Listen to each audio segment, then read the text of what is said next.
আজকে এঁচোড়ের বড়া করবো। এঁচোড়গুলো সিদ্ধ করে নিয়ে পিস পিস করে কেটে রেখেছি, আর মাঝখানের ওই শক্ত অংশটা ফেলে দিয়েছি। এতে আদা রসুন লঙ্কা বাটা আছে। এবার আতপ চাল না, এটা সিদ্ধ চাল বেটে নেব। লবণ দিলাম, জিরে দিলাম। এবার ভালো করে এটাকে মিশিয়ে নেব। ভালো কর্নফ্লাওয়ার নেই, তাহলে চাল বাটা দিয়েই করে ফেলবে, বেশি মুচমুচে হবে।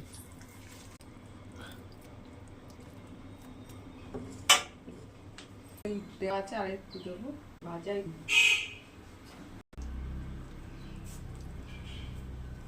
তেলটা মাখিয়ে মাখিয়ে